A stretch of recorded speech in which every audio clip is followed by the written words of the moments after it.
Eu dua mau pamalam fa fidai ke te koe whenga maari mo uik mau la vei ke whaihano whakaino hino whataha pe mau ngahi mo ui ki he pā i hala to ton ke mui ke mau whaia e lotu kono whakaino hino me to i tapu ai mea ke mau tui ki ai mo mea ke mau mo ui aki i ring mai moha lau maari maanyo ni ke whakamama pehe se mau ngahi mo ui whakataha me ho ek me ka inga mau whelonga ki e proklamani. Yes, Isu Christ ko al ko mau whamo ui. Amen. Ko kore ke ufanga i benga i tal whatapu tau bikwa whakel pe me wharen. Ka tā mo ma whapalo ke whahaka te tau proklama hawhe hoa gwen me ka inga lotu tohi tapu. Pea ko te tali rei mau tolko tau be ho ek me ka inga o ko tau whawhelonga ki he proklama koe ni. Koe whamanat pēnia, ko tau ngai ka inga lotu, pasta lo peti palu i tonga, koe ne whikawhetu taki, koe fitu ano fitu, whahewe hiwa, pasta tua pasto e tu, i hono lulu, ne whika telefoni, koe walu noa walu, whaua walu tolu whaua.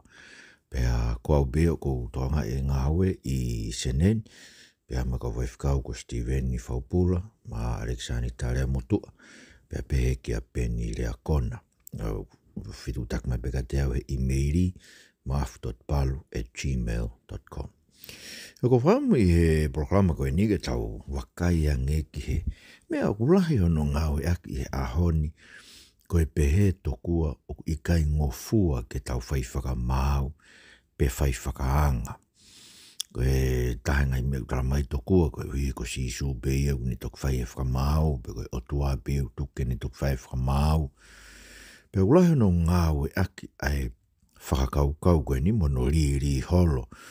E he kakai koe ni unau whakahu mai ngai to kāterine ta e whakalotu. Muta e whakatohi tap ke siasi. O nau pehe tokua. Ua ke tonu ke tau whai whakamau, ke tau tala o ku hala to kāterine hange koe tau whakata pe whakasoto mamu. Malanga me whai whakakai whewhine toko koe ngai mea koe koe whakahanga whai whakamau. O i kai ngofua e ke tau to e whai. Pe hange koe wharea e taimi koe ke sāpate, ke ngāwe sāpate koe na whai he pure anga. Tala mai he whai whekau e tākau koe ke aung ke tau kei whakahanga. Koe ngofua ke tau kei whakahanga. Koe hai, lau ai tohi tapu ke mea ko e ni. Pe ko wham ke tau tokanga ke he kulahi pe no ngāwe aki. Wa be ko tu mo maheni be moia he media sociale uri holo ai ngai whakaukau koe ntokua. O koe kai ngofua ke tau to e whakamau, e tau to koe whakamau e koe me e toku ai o tua, toku whai ngatanga. Pe toku whakamau e ke whai pei e si isu tokua, koe hui ko si isu pe o kua hao a. Kau whakatohi tapu nei whakaukau koe ia pei kai. Koe winga whuke koe lotu tohi tapu, tau proklama ina e lotu tohi tapu. Uta whaamu ke whahino hino me tohi tapu, a ngai mea ke tau mo ui aki, me ngai mea ke tau tui ki ai. Ka hai me te tau tui ki ai, e mea ka halau e tohi tapu, kai ngai whakau e walu. O ko whaamu ke to'o mai me tohi tapu, ke whahino hino aki tau tolo e mea ni. Koe aki o behen. Ko e te whai whakamau ia a e te pehe, oua te ke whai whakamau pe oua e whakahanga. Ai ko uhinga, ko koe rea ke whui rea ko ia. Oua te ke whai whakamau tuk peke he o tua ke ntok whai whakamau. Oua te ke whai whakamau tuk peke si isu ke whai whakamau. Ko e whai whakamau e rea ko ia. Aia o ke whai e koe ai whakamau. Ko ui he ko whai whakamau e o ke pehe. Oua te ke whai whakamau. Tuk peke si isu ke whai whakamau. Oua te ke whai whakamau tuk peke he o tua tuk ke whai whakamau. Siu? Ko e fwoi whai whakamau e fwoi rea ko ia. Ai uke shalaia be ko ia, he mea uke talamai. He uke talamai koe ke oua te mau whai whakamau, ka kuke whai e koe fwoi whakamau, ke ta ofi a ki mau tolu, me whai oi whakamau, anu ke rea mai aki. Aia, koe whai ngā malua loia ni me whai ngā afungi, o ku ta ofi e toi tapu, ke ui te tau whai pehe. O te tau rea ke mea ko ia, koe ui he koe tau rea ke fwoi mea ko ia, o ku te lolotonga, whakamau ai mo te whakaanga ai. Sai, kono moni, o tala mai tau e te tau tolu, Koe fo i whakatu whaku ia, koe te whakatu ia fo i tūtu uni. Pa koe fo i lao, ai o te bea koe fo i lao ni koe whakatu atu, o e te ke whai whakamau. Koe fo i lao, koe fo i tūtu uni ia. Koe mo mea utara mai to i tapu ke te tau tolu. Koe mea koe ke ngai ki he lao. Ai koe fo i lao e. Koe mea lao whai koe whaka ilo anga hala pe. Ai koe o kumooni au pito e whakau kau koe ia. Koe bea koe o kei aha o e te ke whai whakamau. Koe fo i lao e o koe fotu, une whaka ilo mea o koe lotonga whaka, o whaka ilo agia ho whai anga hala, ho whai fo i whaka mau koe ia. Aia, koe mea mau inga me teke ke hanga whakatoa ngai. E me taha koe seo tohi matalalahi mai ni ihi he media sosiale o hange toku hafo i mea fo. Pea kai ke tuau tō ke hanga whare ak mai bega kai ke te au tala mai toku ko kulahi ho whai whakaanga mo whai whakamau. Ho lea ke ngai mea koe ne o ku whehala ki e siasi. Aia, koe fo i mea koe ia, koe fo i tala koe ia, e tala mai o ku hala o whai whakamau. Koe fo i whai whakamau ia. Pea ku ni hanga he e fo i tala koe ia, o whakahala ia i koe o ke lea ake mea koe ia, he ku ke taofi i koe mea, aki ho o whai e mea koe ia. Seke fo i malo alo i ko kumai ai. Me fo i kā mai afungi, ku ke taofi whai whakamau aki, ho o whai whakamau e koe. A koe ke whai whamau. U ke tau whika kai me whai whamau. I kai u ke whai whamau. I ho tau whika kai me whanga me whai whamau. Sio, ai kukuinga. Koe whainga malo aloi u tau whaamu koe. Ai lotu tohi tapu ke tau whi. Kono ua. Pe ai kuhanga koe mena lau ke nei. Ko sisu pe koe ai ton ke tuke whai whamau. He koe ia pe ku hao hawa. Pe koe o tua pe ton ke tuke ntok whai whamau. Koe ui he koe o tua pe o whai whakamau, koe whakamau mahamani. A whatua te mea koe ni, tala mai paula ke te tau tolu e rakurin tō mahe o no vesi ua. Ana waka o lawa te konga koe ni. Tā koe kai te mo ilo a pe e whakamau a mahamani e ka kai lotu. Iyo, pe ka pau e whakamau a mahamani i ho mou au. O kumou tai tau koa ke whai hawhanga ki i whakamau pe he. Fura tonu rau e ki whawhetai bega toa. Ai kono, koe huinga paula. Mea koe nai hoko koe he sias koe i Korinto na nau wheke i ke i pia nau awe nau tolu e nau ngai me au launga e whakamau anga whakalao koe e pure anga mo e whanua ka pere we paula e. Koe mo lau mo tolo whai ho mo whai whakamau ke mo whakamau e mo ngai mea he loto whare pe o e siasi. Awe ai ke kakaita e lotu, me kakaita e tui, ke na wanga whakamau i ho mou mea. Ai koe whakaukau tala mai paula ke tei tau tau, ke mou ilo e whakamau a mamani e ke tau tolu kakai lotu. A ke tau tolu koe ni kua whanai wha o e tau mou i e ko si isu karaisi. Peka paula e whakamau e mamani e ke tau tolu. I kai u tau ke tau whaifangi whakamau, ke tau hanga whakamau e ngai mea e sio. Aia, koe o amanaki mai a si isu, o manaki mai o tua e te tau whai whakamau. Paka tamo koko tau whia pe, o tuke ka si isu pe hao ke ne whai whakamau. Koe whai tau whia koe, maina pe ka kai koe ke nau ilo. Ai whaino hino e tohi tapu i e mea koe. Koe o mahino a bita whaino hino e tohi tapu ke te tau tolu. Koe tau tohi ka kai lotu, o tau ke tau whai whakamau. Whamau e whangi mea e siasi, hanga mea ko mea ko whai e programa koe ni. Ke ulea ke ngai mea koe hake mai ke whanua, ngai mea tai whakatohi tapu. Mani koe mea na whamatala tu ki mua koe tahaia, o e ngahi fuakawa koe o ku whai i lakanga whai whekau ko whanofu ke he we siriana. Pa koe koe hinga peke usera, mani koe tau maa uta ngai mea koe ni me Inglani. Pa koe tue koe maa Inglani me katolika, e na tau katolika ko toa pe whoki mua he. Senturi taha no e whaare rei lotu. Koe tuku pae vai whekau whai une pe ku whiunga tohi tapu a tātāpe. Ke ne whaino hino mea e ako nak ko toa be kakai ai o tua tukene taui.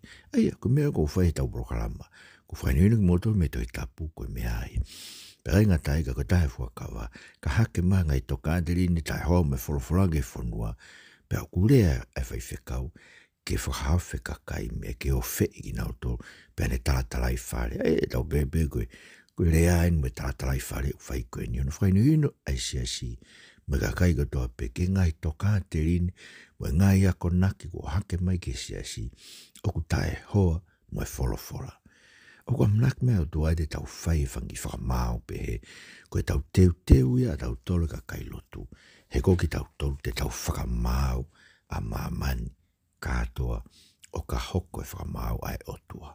E te tau tuk mo karaisi, mandu, tau sio ke anai ange ngai whainuinu ko whai karaisi, ke mea koe e hoko. Pono tolu, o ku whakahino e sisu, ai anga hono whai maa oni e whai whamau. E ko tui koe wholofola ni ko ulahi ko no ngāwe aki ko he fui mea ko e ni. Ke tauwhi aki a manga taurea ku hala ngāwe e pure anga e sāpate. Kala mai fuka whai whekau e koe tō kowe whakanga taurea u kowe e whasoto ma. Urea mai fuka whai whekau o e whamau. Taurea ku ton ke ilo te ke alu ki he vani. A koe kou ke tui ki he eiko si so kraisi, ka pau i kai te ke alu ki he.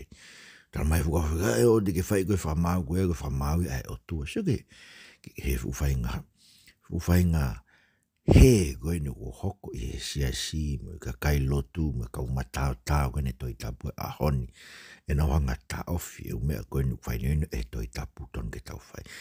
O i kai koe ta ofi e si isu e whakaanga, mo e whakamau e mati wa fitu besuraki ke nima. Whanope kau lau te koe potwolofola, o ton ke lau ko toa pehe, ko tuo ka lai taka kai koe nau li holo mea koe ni. O koe teke nau lau e na tope te nau whakaukau wharerei, ke uhinga whainioino e si isu e mati wa fitu besuraki ke nima. O te mo whakaanga, na anga ia ki motor. Hei koe whakaanga o mō whakaanga aki.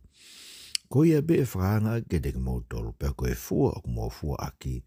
Ko ia be e fua aki ke te ki motor. Pea koe haa o ku ke toka ngai ke malamalai a kau o ku he mata o kāinga. Ka koe fuu lala ngona o ku iho mata o ikai te ke ilo ki ai. Pea te ke rea whiawhia ki o kāinga tuku ke uto oa mai malamalai a kau me he mata. Ka tā koe fuulalango ena iho mata o ou, ai a fungi. Mo tua to'o mai me ho ou mata ai lalango, pea teke toki sio to tonu ke to'o ai malamala me he mata o kāinga. Fulafula tonu mea tau e ki whawhetai pe ki he otua. Ea musenge mea kuinga sisu. Koe uhinga, koe hanga sisu ta awhi whakanga, ka hanga sisu whakahino ai whaunga to tonu ke whai ake whakanga. Iyo. O ton ke tau ongoi bea nge kua, ongoi be mo, ko iro be mo, ke kakai una whakaanga mai, te na whai whakamau ke te au, ka koe whakaamu e koe fua, koe te ke fua aki, koe fua e fua aki mai ke te, koe hai fua o koe fua aki. Ka bau ke whai koe i he afungi. He koe meu tawhi sisu. Tawhi sisu e tau whai whakamau aki ai afungi. He wanga whai whakamau e afungi. Ko whai whakamau e afungi e une whakaukau e whai whakamau e. Ka hui he kurelei angeia e ka kai ko nau whai e kovi ko kurea ki ai. Ko whambeu ke ngoi mau be ko ke tau whai pe program ko ni be tau rea kovi whaso to mau. Mea ko tau rea ke ko uhi he ku tau ilo whawaiwai tau moi he toi tapu. Pea ku tau ilo me toi tapu ko ngai mea ta ofi he otua uni whai ni maka ngai mea kai ton ke tau alu ki ai. Pea ko noinga tau rea ke ngai mea ko ia. Koe ke whai me afu ke whawasi isu koe afungi e te whakaanga o te kai to'o me te kita. E lau maari e lau te maa oni ange kita. E tō tāka. Pako teo koe, lahi tāka kai koe nung nauri holo koe, o e whakaanga. O e te whakaanga ko si isu beo tūne whai whakaanga. Ku whai ka kai koe a ke lau maari afungi. Koe e koe ke nāngana to sivi e nau moi ke nau siu. Paka haka uhinga unau whehi ai he tala atu e ngai mea koe. E koe pēt koe, o koe ke sai ke ngā sāpate pure a ngā papehe mai e. O e te ke whakaanga, so ke whi afungi e kau koe. He koe hui ko kurea to a koe kurea te kumea afungi ko pe, ko sai anga ka kai nau ngā sāpate. Mora ke mama, koe kurea i he makatu unga, me wholofola e otua, o kune tala mai, pe ku whakawaiwai ke kumo ui o ilo ku hala mea koe ia, pe urea ke whakahaofi, siya. Koe ke tau whai whakaanga ke tāmate, koe tau whai whakaanga, mo tau whai whakamau, koe tau whai program koe ni, ke whakahauwhi ka kai mei heri. Koe whai tauwhi ko whai mai koe, koe afungi, he kune tauwhi ia ai mea ai o tuaku tau whaam ke rea aki. Aia, koe mea kuhinga si suheni. Koe afungi e te whaanga koe ke to'o mea kita lau maria pe he te maa o ni ange kita. He kakai koe u te rea ki ai. Koe mea tau urea kia pau, koe whakau koe tu mai si sue ni urea kia paula ya loma wahe ua. Wano ko loa de ngo vesi koe ni. Vesi ura ki o loma wahe ua pe koe ai o i kai hao anga o ai tangata fua pe ok whakaanga. He koho o anga e whahinga koe i he mea koe ia. O kuke anga i whoki koe, he kuke whai e ngai mea pe koe ia e koe ok whakaanga. E mena tau rea kau kia nei. Koe pēmai koe oua te whakaanga. Se o kuke anga i a kia ho o whakaanga. Me o ego hinga kwhai ko hinga ulaka paula. He kuke whai e mea pe koe ia koe ke whakaanga i. Ko pē koe oue whakaanga, oue whakamau. O kuke whai e koe fo i mea tatau pe kuke whakaanga o ke whakamau. Koe mea koe uke tauwhi, uke lotonga whai ake pe koe uke tauwhi ake ho whai fo i mea tatau. Sio? Vesi wa taha loma wahai ua e pe. Pea ka kua pehe. Pea koe tangata koe uke ako ne kina ka kai ke kai i kai whai haako ke te koe o. Koe te kotaha koe uke whanonong ke ua na kai haa ka ke kai haa e koe. Sio koe hunga paula. Koe tamu uke talai ha mea ke kakai ke whai. O koe kai te ke whai e koe ngai mea koe ia. He uke ilo e koe ngai mea koe ia utoton ke tuku. Ai koe mea koe hingia sisu. O koe ke tau tala e mea kau tau whai pe e tau tau. Sia koe uke malanga ke whakamore more. O koe whakamore more. A koe uke malanga ke ofa. O koe ofa. Ai koe mea sivi e tau mo ui. A ki tau tolu en tau te whita te mau tolu. Kau whai whekau mau nofo malanga ke tohi tapu me wholofora he taimi ko toa pe. O ton ke eke. A koe uke whalala, uke malanga kakai ke whalala. Uke kakai ke whalala ke otua. O kuke whalala ke otua. A koe uke kakai ke lau e wahe e wha o e tohi tapu he aho. Uke lau hawa he wha e tohi tapu he aho. Ai koe ngai mea ku sivi e tau mo ui. Koe uhinga si isu. Ke o te tau whakaanga e mea. O koe ke tau whai e ki tau tau. Tau whaanga mau be mea ko tau pe koe he tau ustu lolo e tau mo ui. Ke ngai mea ko tau ilo tau mai tohi tapu koe mea ton ke tau whai. Kono wha. Mana tue fe fine koe nei mao ene fe au waki. Whanga ege toko lahe fui mea koe ia. Ono tala mai o nake ki whakamau i si isu fe fine fe au waki. Whanau mai ke mea koe nere. Nake ki hanga si isu whakahala ia e fe fine koe. Uhinga e lea si isu koe upehe. E sene vahe valu vesta taha. Pea peheang e fe fine e ki oku i kai. Eko eke fuka si isu. Ma tue ne peanga si isu. Ma koe fe fine fe au. Peanga si isu. Koe uke ke hawanga hala. Pa ke tolo ke fe fine. Pana mātuku ki nao tō. Puno si isu tohi āge o kusio kua pūri nao tō. Behanga rewa si isu. Koe kia tāte neanga o pa māu i koe. Behanga whewhine e ki oku i kai. Pea mea e ia. Pea e i kai te u whakamau i koe e au. Au peheka kai e tō. Ngata nao tōle fu i mea koe tōkua. O koe naka ki anga si isu whakamau i whewhine awaki. Koe hinga si isu. Koe ki honga whakala ia i koe kakoen. So koe hui whakamau e ta mui mui koe alua. Hiri eni. Oua te ke toi whai anga hala. So ko hui whakamau. Nā keke beia ke anga si isu tuanga whiwhine. I o sai, bi aloa ko hoko te peho o whia waki. Kai, nā tāanga si isu. Hiri eni. Oua te ke. Aio, nā keke anga si isu whahala iai. Koe hui ke tau mua e whakakau koe nā hau me kau tama. Ke whakahala iai e whiwhine ni whia waki.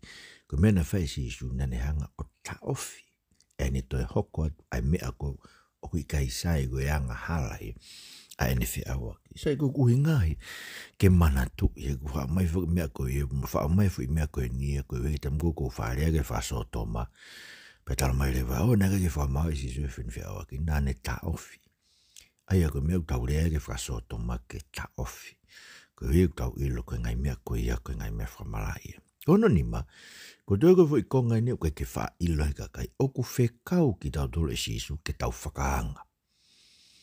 Koe whekau ia e koe hisu ko amanaki ma si isu ko tau se lawe beka ne nai ko hi te tau whai whamau ko amanaki ma si isu te tau whakaanga te tau whakamau ka koen ka ke whakaanga ke toton whanongo mai ko sione wahe fitu vesi wa wha sione wahe fitu vesi wa wha oua na a mou whakaanga o whai ki he mea o kuhaa ki tua ka mou whakaanga te toton se me mau ingo ia whaanga ke toton. Ai kono moni o ki to whaanga pe mea ko pā mai ki tua. tau kasi do ke me ko kwa mai do me ngai ses fo me do yo ku sai pe ku ko na ko kau fe kau na ko na popo ke fa so to ma na o la ko no ma na ngai la kanga ma o lunga he sia jange be o ngari sai pe e na no fai ai ko me ku ha mai to franga ke me to tonu ko me to tonu o fai no ni do ke to itapu ko me to tonu ko me ai ku ta to tonu kono winga tau fai tau whakaanga me tau whakamau o makatu unga he totonu. Koe totonu, ai ku whakaino hini ki tau tolke ai, e he toi tapu. Peo ku iri fia ka kai tola, ai whoku lai penga i mea, sila peki ai, tau ngai programa ki moa, ku iri fia e ka kai, mga whai whekau ke rea. Ki ngai mea, ka ko whamba ke uki mou tolko, mou ke inohpe, e ngai sias whasoto maa, mwe pehe toko, ku mou ta e tui, ki he whasoto maa. Toko mono pea ko to ngā pe lau maari te mo ko ke ngā lau maari ke mo to ngā lau maari te mo tolu ko me ko ngā lau maari ke mo to ke mo tu o hiki me Babylon he ko fra popula e sia aki ai fra popula e sia ko no ta ofika kai ke na urea ki he hala me ko e fra soto ai o mna ma si suwe te tau fai franga mo franga o oa ke mea ko haki tua ka mo whakaanga ke toton. Rola situation wai fitu vesi ua wha. Ono. Koe whai whakamau mo e whakaanga. Koe ongo mawhai le leia. Koe ongo mea ofai ai o tua ko omi. Ke lava ke tau whakawhai ke heiak a lelei mo e kovi. So yen, koe mea na whai koe na tuku ke kau taula e ki whakari vai whakamotua. Ke nau lawa whakawhai ke he mea aku tapu, mea aku ta e tapu. Ure mbeke kau palofita isi keri. Kana kai ke whai he kau taura eiki. Na nau li ake mea koia. Na nau mio i na nau hanga i na tolo o mimio ake nau peni. Ure ake asere maia ke he peni loi koe ai taura eiki. E ne hanga li riu e wholofora. Whakaloi e wholofora o tua koe. O kai ke toi ilo e ka kai e ke he mea tapu, me mea ta e tapu. Koe whai whakamau ia. Koe mawhai whaka o tua o ku omi, ke tau whakawhai ke hei aki, ai lerei mo e kovi. Whanongo siope vai tolu whaen, ba koe vesi wha, tala mai siope ke te tau sivi ma tau tolu ai totonu. Tau ilo whakahe ki tau tolu, pe koe ha o ku lerei. Whawhala tonu tau egi, whawhitai ke tau sivi. Mea ko totonu ke tau ilo whakai ke tau tolu pe koe ha o kure. E koe sivi, ma whai ke sivi i ha mea ke ilo e ni totonu mo e ni hala. Koe ma whai koe koe whakahangai me ma whai whakamau koe mea e me otua. E wheso wahe ni ma, pa koe vesi wa mo e hongo fulu, whanonga orat. E koe fua e mama o ko fau i he lerei ko toa pe mo e totonu mo e mo oni. Mo mo sivi o ilo. Pe koe ha ai mea e hoi fuai ai eiki. Mea tatau beku tano kia loma vai tahawa. Vesura ki moe wa ke sivi. Eia, ke tau sivi ke ilo. Koe hai mea ku hoi fua kia eiki. Moe mea ke ikai hoi fua kia eiki. Ko whenga i mea hoi fua kia eiki. E ngai mea ku haino hino ki tau tolu ki ai. E he tohi tapu. Koe mea utonu ki tau mui mui kia hoi fua kia eiki. Koe mea koe te tau sivi. Le mai o toa, ai mawhai ke tau sivi ke ilo mea totonu, o mea hoi fua e eiki, ko mea tau mui ke ai. E kai ngatai, tau lawa re vai, o whai whakamau. Hangai ko mea, ai ko ngai potwholofola i, o ko amanak mea toi tapu te tau whai whakamau. Hangai ko la korinto vai ni ma vestataha, whanonga o lau atu. Ko en be mea nau tohi atu ai, ka aia toko taha i e kau lotu o kwhi awak pe manu. Pe lotu ki ai tori, pe kape, pe whaakona, pe whai whamalohi. Ke o te mō whi loaki mua toko taha pe he io. Pe oa nā kei nanga moe. E lau e kakai tō lahi koe whakahanga, koe whai whakamau ia te lau. Pe o whakai manu e mua lotu ai tori koe pe kape. Kei ke utoi kei nanga o moki nao tō. Koe sio koe whai koe mawhai e ku tala noa kei. Ai tohi ta buku o mai ke tau sivi, ke tau ilo, koe kakai te tau whi loaki mo ia. Koe kakai ke tau whi loaki tau tolu mo ia. Kai ngatai ke whakamau e ke koe mawhai o mai ke whakamau ke kakai. O no whakapuri na doke a ngelo e mama. Wako rinto wai tātai ves tā whāme tā nima.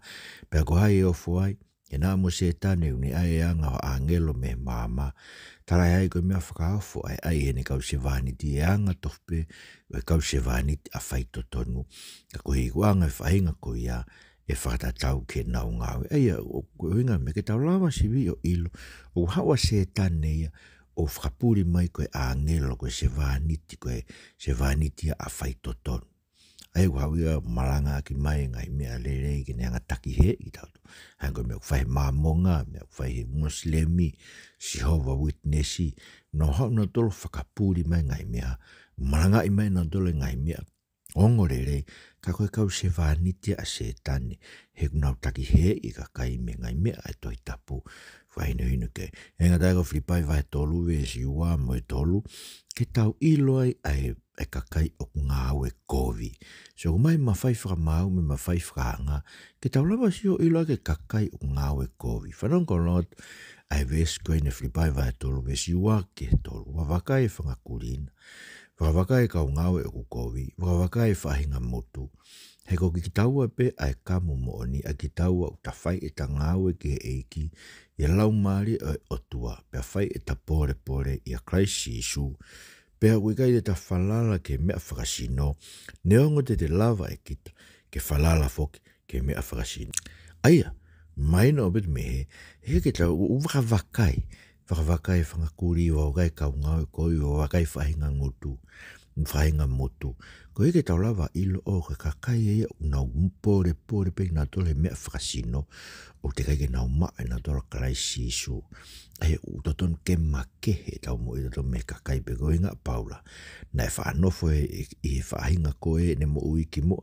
Pore ngai mea whakasino, koe whaiwheka, koe whohai whaiwheka, koe haa blotu. Ha ngai mea whakasino tau wha pore ai. Ka kone maweni a Christ Jesu koe eiki, pene lau koe vewe ngai mea koe. Aia, o ko mai mawhai whakaanga, mai mawhai whakamau, ke tau lawa ilo ake o wakai ake o ilo.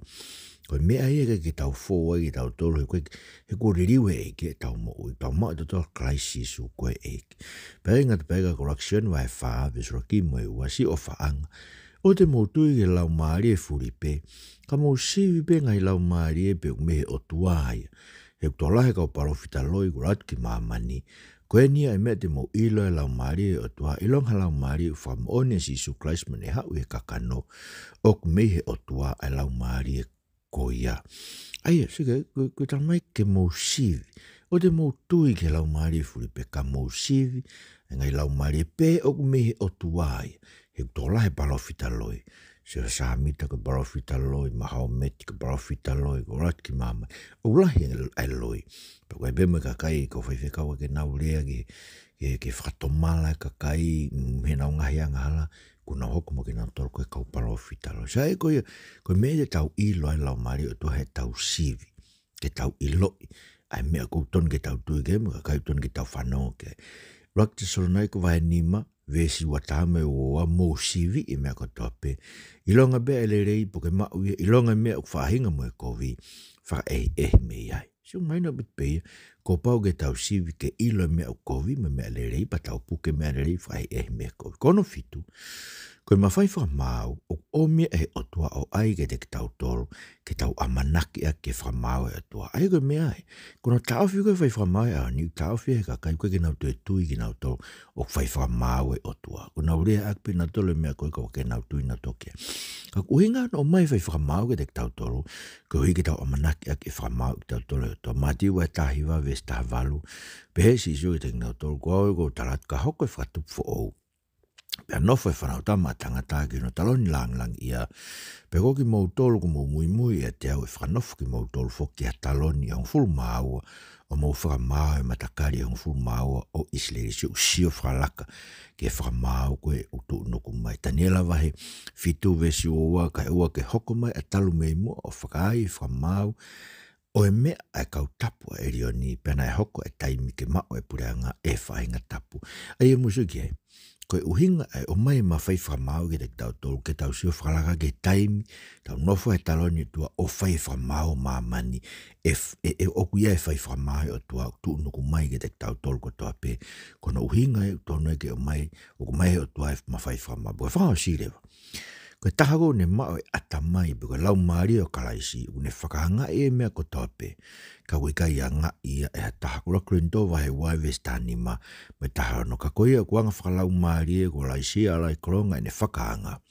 Ka tala hai u whakaanga ke toko taha koe a taha kehe.